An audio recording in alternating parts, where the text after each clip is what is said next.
सबसे पहले सीधा मेजर आशीष चतुर्वेदी के पास में जाना चाहूंगी। आशीष जी, आपसे समझना चाहेंगे कि आखिर अपराधियों से इतनी हमदर्दी क्यों है अखिलेश यादव को?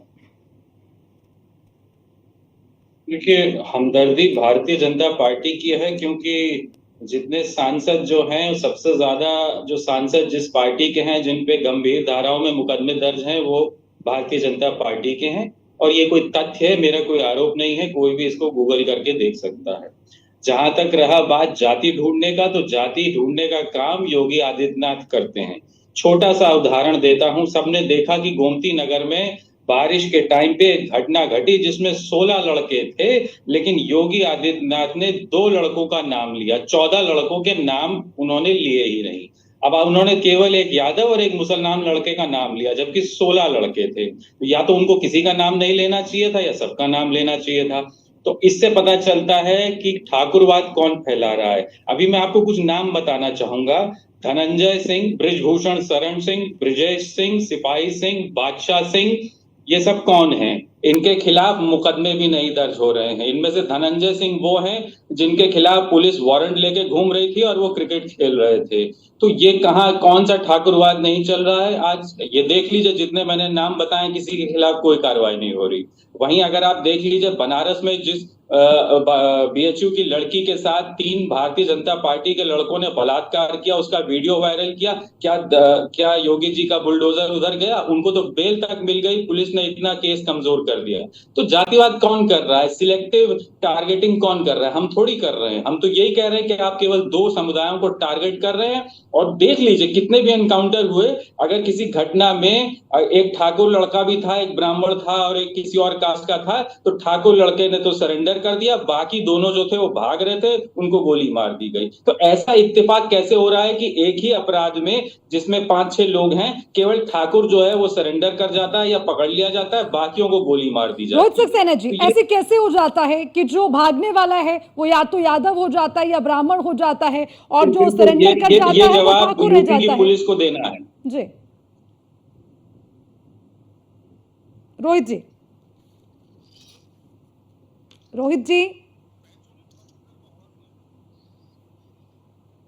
रोहित जी, मेरी आवाज मिल पा रही है आपको?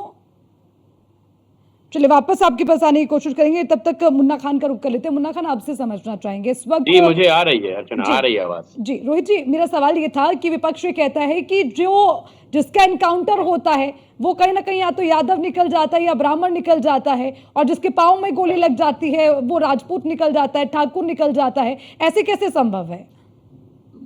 वंदे मातरम अर्चना जी। देखिए, मुझे लगता है शायद देश की मीडिया या देश के लोग इस सारे प्रकरण से अचंभित होंगे। मैं नहीं हूं, क्योंकि मुझे पता है ये इस प्रकरण के बाद से ये तो सपा ने बिल्कुल साफ कर दिया है कि इनकी सरकार में अपराधियों को संरक्षण दिया जाता था, और यदि कभी ये अपने मंसूबों में कामयाब हुए तो आगे भी अपराधियों को संरक्षण दिया जाएगा। अभी हमारे सपा के प्रवक्ता कुछ जाति विशेष के बारे में बता रहे थे। मुझे बताइए, 9434 टोटल जो इन मामलों में मुठभेड़ हुई है, सारी चीजें हुई, जिसमें 183 लोग मारे गए हैं। क्या उनकी जाति देख करके मारा गया है? जैसे इन्होंने कहा कि धनंजय का नाम बताया, ये बताया, मुझे बताइए क्या ये किनके खिलाफ हो रहा है? जो इस सरकार में अपराध कर रहे हैं, जिनके मामले पहले से लंबित है, न्यायालय में है, विचाराधीन है, न्यायालय उस पर काम कर रहा है। लेकिन जो इस सरकार में अपराध करते चले आ रहे हैं, जो लूट कर रहे हैं और जिसकी ये पैरवी कर रहे हैं, आप सोचिए उसका आपराधिक रिकॉर्ड ऐसा नहीं कि पहला कोई अपराध रहा हो, उसने छिनैती और इन सारी चीजों। अभी आशीष जी, आपको मैंने सुना, पहले सुन लीजिए फिर बोलिएगा। बीच में मैंने आपको सुना है ना, मैंने आपको सुना, पहले मुझे सुन लीजिएगा फिर बोलिएगा। आपको मैंने सुना है, आराम से सुनिए फिर बोलिएगा। बीच में परेशान मत होइए, मुझे पता है मैंने आपकी दुखती रग पे हाथ रखा है, तो आपका लाजमी है परेशान होना, आपका लाजमी है परेशान होना, क्योंकि इस प्रदेश को मुख्तार अंसारी आपकी देन है, इस प्रदेश को अतीक अहमद आपकी देन है। तो ऐसा नहीं है ये कोई पहली बार आपने किसी अपराधी का साथ दिया है। ये मेरे लिए कोई आश्चर्यजनक घटना नहीं है, ये इतिहास बताता है आपका, आपके शासन का, कि आपने यही किया। जब आपकी बारी आएगा बोलिएगा, ये डिबेट का तरीका नहीं, वरना तो पूरी डिबेट में आप बोल नहीं पाएंगे। इसलिए कह रहा हूं आप आराम से मुझे सुनिए। जब मैंने आपको सुना है, आपकी बारी आएगी, आप बोलिएगा।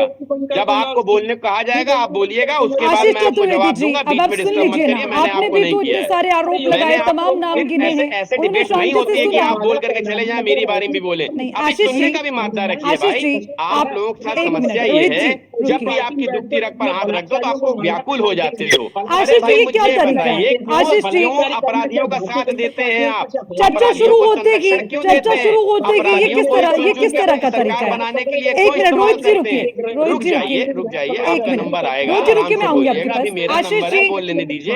आशीष जी, ऐसे बोलने का कोई मतलब नहीं। आप भी बोलेंगे, मैं भी बोलूंगा, किसी को समझ में आशीष नहीं जी, आएगा। रिकॉर्डेड नहीं अगर चल रहा है डिरेल ये करना शो, है चर्चा डिबेट को, हो मैं रही अच्छे है, से कर सुन सकता लीजिए। हूँ। आपसे अच्छा डिरेल कर सकता हूँ, इसलिए आराम से सुनिए, व्याकुल मत होइए। आशीष जी, एक मिनट सुनिए। परेशान हैं आप, मुझे पता है आप परेशान हैं, क्योंकि अपराध से नाता है आपका, तो आपकी मजबूरी है परेशान होना। इसमें कौन सा नया काम आप कर रहे हैं? ये तो आपका इतिहास है, तो चाल चरित्र है आपका कि आप अपराधियों के साथ खड़े रहे। क्या ये जो पुलिस वाले मारे गए हैं, इनकी जाति कभी आपने देखी? जो मुठभेड़ में पुलिस वाले मारे गए हैं, 1443 पुलिस वाले घायल हुए हैं, किसी की जाति आपने उठा के देखी? 13 पुलिस वाले मारे गए हैं, किसी की जाति उठा के देखी? लेकिन अपराधी की जाति उठा के आप तुरंत देख लेते हैं। ये है आपका चाल चरित्र। आप मुझे बताइए ना, आपने 1443 पुलिस वाले घायल हुए हैं योगी सरकार में अपराधियों के साथ मुठभेड़ में, किसी की जाति देखी आपने? 13 पुलिस वाले मारे गए, किसी की जाति देखी आपने? नहीं देखी, क्योंकि आपको अपराध को संरक्षण देना है, अपराधियों की जाति देखनी है। यह समस्या है आपकी। मैं सिलसिलेवार तरीके से जिलों में बता सकता हूँ कहाँ कौन मारा गया, किस जाति का मारा गया, किस सन में मारा गया, लेकिन आप लोगों ने कभी पुलिस वालों के प्रति कोई सहानुभूति नहीं दिखाई कि भाई ये 13 लोग मारे गए, ये किस जाति के थे, ये 1400 लोग जो घायल हुए, ये किस जाति के थे। खांसी आ रही, थोड़ा सुन लीजिए। ऐसे बोलते रहेंगे तो आप खांसते रहेंगे, कोई मतलब नहीं है। सुनिए, खांसी आना भी लाजमी है, परेशान होना भी लाजमी है। मुझे सुन लीजिए, फिर मैं आपको सुनूंगा। अर्चना, समस्या क्या है? अरे सुन लीजिए, अर्चना समस्या क्या है? इस योगी सरकार में जो मुठभेड़ हुई है, इसमें 1443 के आसपास जो है लगभग पुलिस वाले घायल हुए हैं। मुझे बताइए, समाजवादी पार्टी या किसी विपक्षी ने किसी पुलिस वाले की जाति उठा के देखी? 13 पुलिस वाले एनकाउंटर्स में मारे गए, ठीक है किसी की जाति आशीष उठा जी, के ठीक है, देखी? एक मिनट। किस आशीष जी जाति देखिए, के आपने सिपाही मारे इतने गए सारे हैं? नाम गिनवाए। कानून का रोहित जी, संरक्षण अब आपको करते एक हुए मिनट क्या रुकना कौन पड़ेगा। पुलिस देखिए, वाले मरे हैं? कम से कम लेकिन देखिए, जाति मुझे किसकी एड्रेस करिए, देखेंगे? मुझे अपराधी एड्रेस की। करिए रोहित जी, धर्म एक किसका मिनट। देखेंगे? ये कोई अपराधी तरीका का। नहीं है, मैं फिर इतनी उसी देर से जाति सुन को रखी हूँ। बरगलाएंगे, कम से कम उसी एक जाति के लोगों को सभ्यता का बरगलाएंगे। परिचय यहाँ पे ये हर आपका किसी को चाल देना चरित्र होगा, है। चाहे वो इसमें बीजेपी का nothing is new। प्रवक्ता हो या समाजवादी आशीष जी, पार्टी का nothing is प्रवक्ता new। हो। ये रोहित जी, एक चाल मिनट चरित्र रुकिए। मुझे बताइए रोहित कि जी, statement अखिलेश यादव रोहित का। जी, एक मिनट। 13 पुलिस वाले मारे रोहित गए, जी, 14 मेरी आवाज पुलिस वाले पहुंच पा रही है घायल आप हुए, तक? किसी की जाति पूछी रोहित उन्होंने? जी, मेरी आवाज पहुंच पा रही है आप नहीं तक? पूछी, पूछेंगे भी नहीं, क्योंकि फिर मैं आवाज डाउन कर दूंगी, अच्छा लगेगा क्या? आपको अपराधियों के दम पे सरकार रोहित जी, बनानी मेरी आपका आवाज पहुंच पा रही है आप target तक? तो ये समस्या है आपकी। रोहित जी, अर्चना जी, ऐसे डिबेट नहीं होती। इन्होंने मैं वही बोल कह लिया, रही हूँ ना, मेरे आप एक बोलने मिनट पे बोल रुकिए रहे तो हैं। सही। एक मिनट आप तो रुकिए, कम से कम सुन लीजिए। आशीष जी, आशीष जी, आशीष जी, एक मिनट। आशीष जी, एक मिनट। अरे मुझे ये बताइए क्या एक तरीका है statement आशीष जी? अर्चना सुन तो मैं लीजिए। challenge करता हूं। सबसे अखिलेश पहला यादव सवाल मैंने समाजवादी आपसे पार्टी किया, के किसी भी आपने व्यक्ति इतने का सारे statement सवाल बताइए। उठाए, तो 13 बीजेपी की पुलिस आपने वाले पूरी मारे गए, लिस्ट 14 सामने पुलिस रख दी, वाले घायल हुए। अब उसका किस जवाब जाति लेने के को आप थे तैयार आपने नहीं है। देखा? ऐसे नहीं चलेगा। मुन्ना खान, आपके पास में देखा आना आपने? चाहूंगी। किसी की उत्तर जाति प्रदेश नहीं। में इस अपराधी वक्त कौन क्योंकि मारा जा अलायंस रहा में है? आप हैं, और इसीलिए आपसे भी ये सवाल बनता है कि अगर अपराधियों की जाति खोज दी जाए, और देखिए जिस सुल्तानपुर में हुए मामले की हम बात कर रहे हैं, वो हिस्ट्री शीटर रहा, एनकाउंटर उसका हुआ, डकैती के कई मामले उस पर रखे, और जो 28 अगस्त की घटना हुई है, मैं जानती हूं आपने उसकी वीडियो जरूर देखी होगी कि एक ज्वेलरी शॉप में वो पहुंचता है हाथों में बंदूक लेकर, और वहां पर बंदूक के बल पर लूटपाट करता है। तो आप क्या चाहते हैं कि मतलब इस तरह की जो अपराधी हैं उनका वेलकम कैसे होना चाहिए? समस्या है इनकी, इन्होंने पुलिस वालों के को नहीं देखा। एक मिनट, मेरा सवाल मुन्ना खान से है। मुन्ना जी, जवाब दीजिए।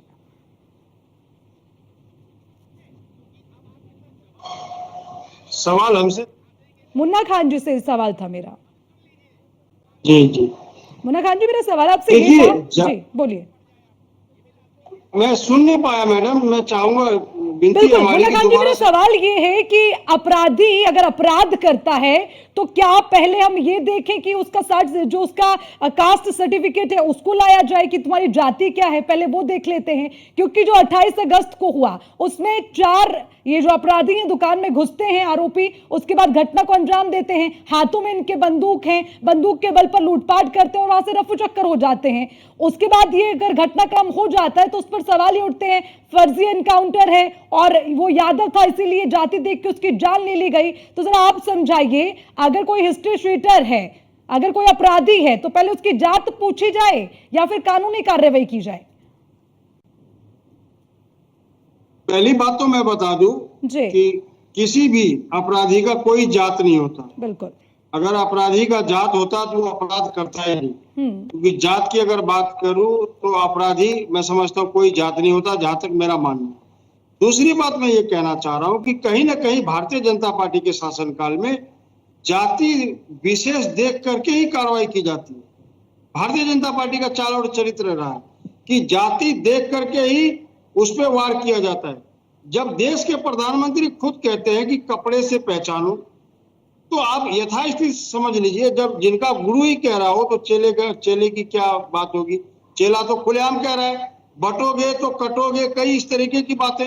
मैं समझता हूं जिस संवैधानिक पद पे आप बैठे हैं वहां पे इस तरीके की बातें नहीं होनी चाहिए।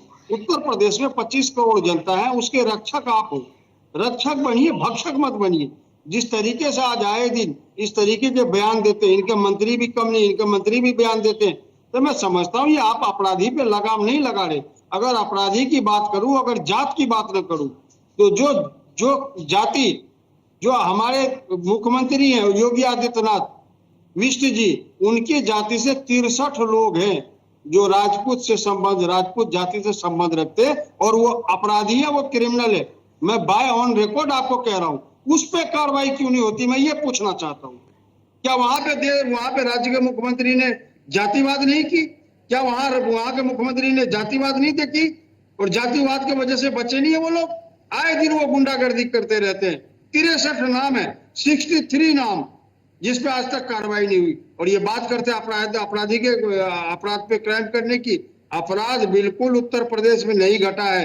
हाँ, इनका डंडा जरूर पिछड़ा दलित अल्पसंख्यक पे चल रहा है, लेकिन जो भी स्वर्ण समाज के लोग हैं, जो उनके जाति के लोग हैं, उनको बख्शा जाता है, छोड़ा जाता है। और एग्जाम्पल के तौर पे बनारस, जो हमारे देश के प्रधानमंत्री का संसदीय क्षेत्र है, वहां पे 3 लड़कों को इसलिए छोड़ा जाता है क्योंकि वो भारतीय जनता पार्टी के कार्यकर्ता है और जात से वो ब्राह्मण।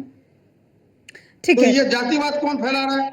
2013 के चुनाव में जब शुरुआत हुई तो देश के प्रधानमंत्री ने छाती पीट करके कहा कि हम ओबीसी जाति से आते हैं। जात किसने फैलाई? बाद में वो कहने लगे कि नहीं, सब एक ही जात है देश में, वो है गरीब। जाति किसने फैलाई? जात धर्म की बात कौन करता है? शमशान कब्रिस्तान, हिंदुस्तान पाकिस्तान की बात कौन करता है? ये भारतीय जनता पार्टी का मूल मंत्र है। इन्होंने अंग्रेजों से सीखा है। 1947 में ये अंग्रेजी की गुलामी करते थे, वहीं पे इन्होंने शिक्षा प्राप्त की कि देश में फूट डालो और राज करो। मैं एक छोटा सा एग्जांपल देना चाहता हूँ, कहना चाहता हूँ आपको। छोटी सी कहानी है। एक प्रिंसिपल ने स्कूल में 25 बच्चों को बुलाया और भारत के नक्शे के 10 टुकड़े किए। बोले जो भारत का नक्शा जल्दी जोड़ेगा उस लड़के को इनाम दिया जाएगा, उस विद्यार्थी को, उस स्टूडेंट को। सभी ने कोशिश की। उसमें एक लड़का था, 10 सेकंड में उसने हिंदुस्तान के नक्शे को जोड़ करके दिखाया। प्रिंसिपल बहुत खुशी और बुलाया, शाबाशी दी। बोला एक बात बताओ, तुमने इस हिंदुस्तान के नक्शे को इतना जल्दी कैसे जोड़ दिया? मैंने इसे 10 टुकड़े किए थे। बोला मैंने कुछ नहीं किया, मैंने सिर्फ हिंदुस्तान के नक्शे को पलट दिया और पीछे जो इंसान बना था मैंने उसको जोड़ दिया। हिंदुस्तान अपने आप जुड़ता चला गया। तो हिंदुस्तान को जोड़ने की बात करें, तोड़ने की बात नहीं करें। जिस तरीके से भारतीय जनता पार्टी आज नफरत फैला रही है, आपसी भाईचारे में दुश्मनी पैदा कर रही है, गंगा जमनी तहजीब को कुचलने की कोशिश कर रही है और आरोप प्रत्यारोप ये विपक्ष के नेताओं पे मढ़ते हैं। इसकी राजनीति वहीं चलती है, इनकी रोटी वहीं सेकी जाती है। जात धर्म की बात करो, हिंदुस्तान पाकिस्तान की बात करो, शमशान कब्रिस्तान की बात करो, के नाम पे क्या देश को एक करने की बात कर रही है? बार बार इनका ये मुद्दा रहा है। विकास के नाम पे आने वाली सरकार बताए 10 साल में या 7 साल में उत्तर प्रदेश और 10 साल में केंद्र में तीसरे चरण शुरू हो गए। इसने क्या कार्य किए सिर्फ सिवाय बांटने के सिवा? सिवाय दंगे के ठीक है सिवा, मुन्ना खान जी, निरंजन सिवाय पोद्दार क्राइम के आपके सिवा पास में आना और चाहूंगी। लूट और देखिए भ्रष्टाचार ठीक है, के सिवा वापस क्या आऊंगी काम आपके किया है? पास मुन्ना जी। निरंजन जी आपसे समझना चाहेंगे, देखिए मुझे एक बात समझ में नहीं आती है, जिस तरह से इन्होंने लिस्ट बना रखी है कि अच्छा योगी राज में ये हुआ, जो ठाकुर थे, ये जो 63 लोगों के नाम गिनवा रहे हैं, आरोपी हैं, अपराधी हैं, वो मैं उनसे पूरा चिट्ठा बाद में ले लूंगी और रोहित सक्सेना से इस पर सवाल भी पूछूंगी, उन पर कोई कार्रवाई नहीं होती। अरे मुझे तो ये नहीं समझ में आता कि जो अपराधी है वो सिर्फ अपराधी है, वो ना यादव है, ना ब्राह्मण है, ना राजपूत है। मुझे समझ में नहीं आता कि ये कौन सा नया ट्रेंड चल रहा है राजनीति में, और किस तरह की ये सियासत, किस तरह की राजनीति हो रखी है कि अब हर अलग अलग दल के लोग ये गिनने लग जाएंगे कि अच्छा कितने यादव अपराधी है जिन पर कार्रवाई हुई, कितने राजपूत अपराधी है जिन पर नहीं हुई। ऐसे कैसे हम देश को एकजुट करने की बात कर सकते हैं? आप सभी अलग अलग दल के नेता ऐसी बातें करेंगे तो आखिर एकजुटता की बात कौन करेगा? निरंजन जी, सबसे पहले आपसे समझना चाहूंगी। जी अर्चना जी, देखिए अपराधियों की जाति जनगणना पे आई, ये बात इसलिए कह रहा हूं क्योंकि हम हैं वहां, हम थे जहां। यानी कि जिस तरीके से अपराध एक समय था जब अपराध, आप ये समझ लीजिए माफिया राज के, या यूं कहीं कि एक समानांतर सत्ताएं जिस तरीके से अपराधियों की चलती थी, या एक जिस तरीके से गिरोह चलते थे, लगभग मेरा यह मानना है कि कदाचित वो शायद इसीलिए चलते होंगे क्योंकि उस समय इसी प्रकार से एक सहानुभूति हुआ करती थी कि भाई ये इस जाति का है तो इसलिए ये कर सकता है, ये इस जाति का है तो ये नहीं कर सकता। और इसी हिसाब से मुझे लगता है कि जिस समय एक समय हुआ करता था, पूरा उत्तर प्रदेश भागों में बटा हुआ था और एक एक क्षेत्र, एक एक माफिया, एक एक बाहुबली के की समानांतर सत्ताएं वहां पे चलती थी। आज कहीं ना कहीं मुझे लग रहा है कि उत्तर प्रदेश को उसी दिशा में ले जाने का प्रयास किया जा रहा है, क्योंकि बड़ा दुर्भाग्य लगता है कि जब एक तरफ हम कहते हैं कि अपराधी की कोई जाति नहीं होती,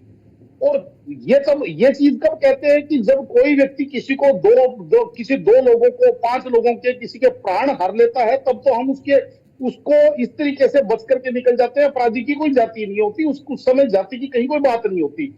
लेकिन वो अपराधी जो लोगों के प्राण हर रहा था, कहीं उसके प्राण अगर काल कलवित हो गए, यानी कि वो काल का ग्रास बन गया, तो फिर हम वहां पे जाति ढूंढना चालू कर देते हैं।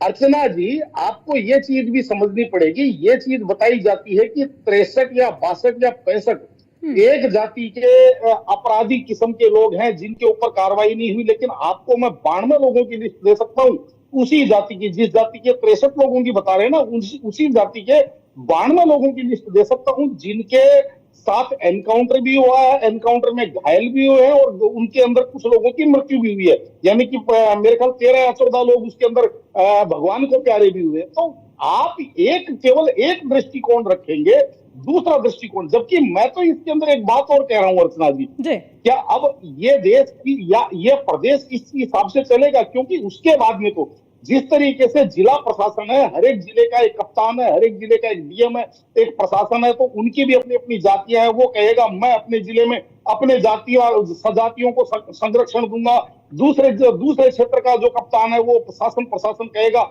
हम अपने वालों को संरक्षण देंगे। तो क्या होगा? मुझे एक बात बताइए, इस देश की, इस प्रदेश की जो शांति से जीने वाली जनता है उसकी। और मैं तो ये कह रहा हूं कि इसके अंदर अगर आपको राजनीतिक लाभ हो रहा है तो आप करिए ना, आप अगला चुनाव आएगा तो इसी चीज के ऊपर लड़िए, जो जिस तरीके से आप बात कर रहे हैं कि हर बार भी तो अखिलेश यादव कह गए ना, उन्होंने कहा तो 2027 में अगर हमारी सरकार आती है तो बुलडोजर का रुख कर देंगे गोरखपुर की तरफ।